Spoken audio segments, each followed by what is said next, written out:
Сәлеметсіздер ме, менің тұрақты көрермендерім? Бүгін мен сіздерге шешен халқының галушки деген тамағымен бөліспекшімін. Осыны менің досым бар, Назым Амангелдіқызы деген.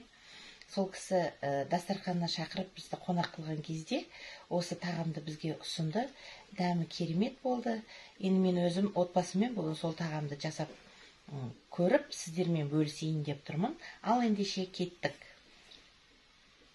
Ол үшін мен міне ұнды қойып алдым. Мен тұзды нанға, ұнға себе салам. Қамырына міне бір жұмыртқа, тұзын салып алдым, жұмыртқасын қостым.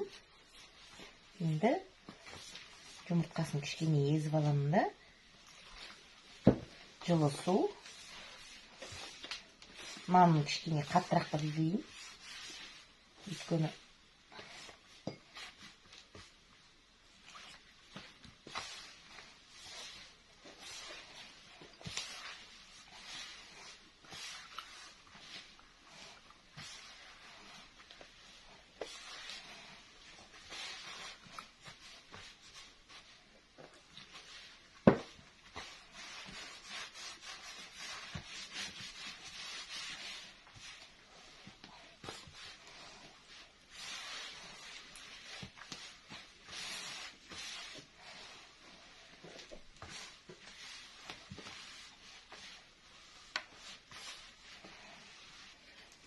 міне нанды иледім, иін қандырып биледім, қатты биледім, қатты қылдым.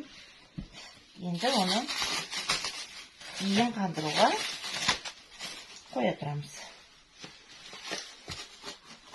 Міне мен бір сүйек, бір кішкене еттің қалдықтарын салып қойдым. Нанымыз тынып болды. Нанын мен өте қалың, қатты қылдым. Өйткені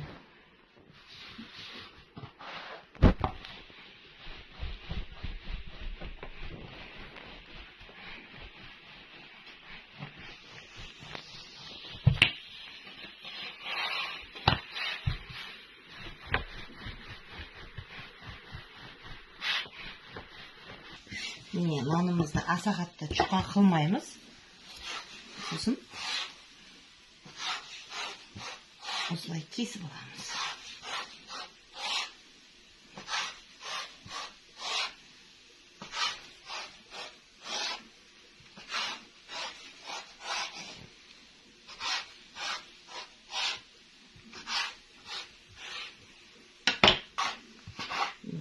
Кесіп аламыз.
Үш саусағыңызды қаттырақ басасыз, сонда нан өзі төңкеріліп түседі.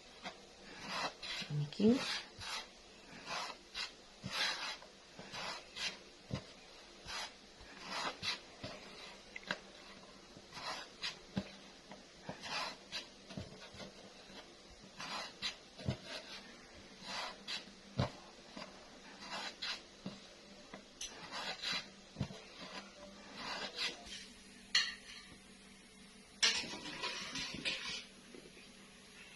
Етіміз бен картошкамыз дайын болды.